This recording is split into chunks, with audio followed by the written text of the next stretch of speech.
Good morning, friends. My name is Laura Rezac, and I am the Associate Rector for Children and Youth Ministry at St. Stephen's Episcopal Church in Charleston, South Carolina. This morning, I'd like to pray with you Psalm 52. You tyrant, why do you boast of wickedness against the godly all day long? You plot ruin.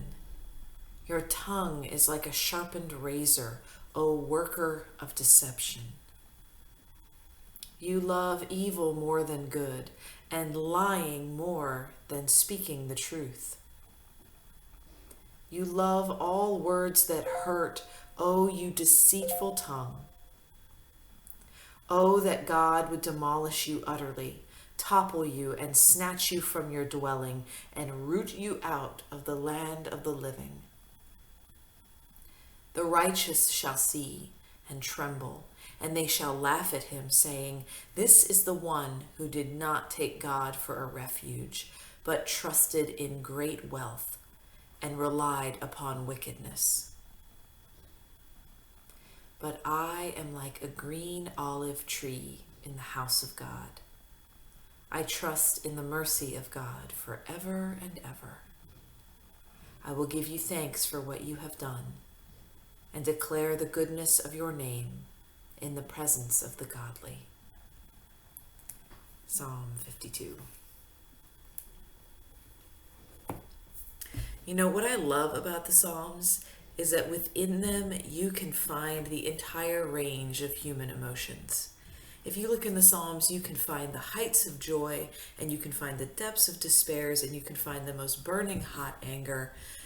Any kind of human feeling is represented here in Scripture.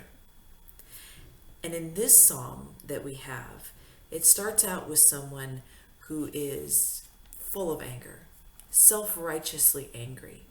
They've seen someone who is powerful and who is abusing that power, who is doing evil, who is lying, who is deceitful, who loves words that hurt. And seeing this, that God-given sense of justice, that sense of kindness, that desire to want to love others, that's been offended in the person who is writing this psalm, who's praying these words. And they even express a moment of true self-righteousness when they say, God's going to get you, and everyone's going to laugh when God gets you. You're going to get your comeuppance. It's this impulse that we have, isn't it? This impulse to judge, this impulse to delight when someone experiences tragedy, especially if that person had been going around doing awful things. That's human. But it's not necessarily of God. What I love about this psalm is that the psalmist here doesn't stay in that moment of self-righteous indignation, of delighting over the future downfall of this person. The psalmist feels it, but doesn't stay there. The psalmist turns and says, I am like a green olive tree in the house of God. I am a green olive tree in the house of God. I have seen this wickedness. I've seen this powerful person that is plotting destruction and is doing evil things. I've had this feeling of self-righteous anger, but I'm going to remember who I am. I am a green olive tree in the house of God. I'm being nurtured by God. I'm growing in God. I'm protected by the shadow of God. And rather than staying in that place of self-righteous anger, I'm going to remember who I am. And I'm going to remember who God is. Merciful, loving, good.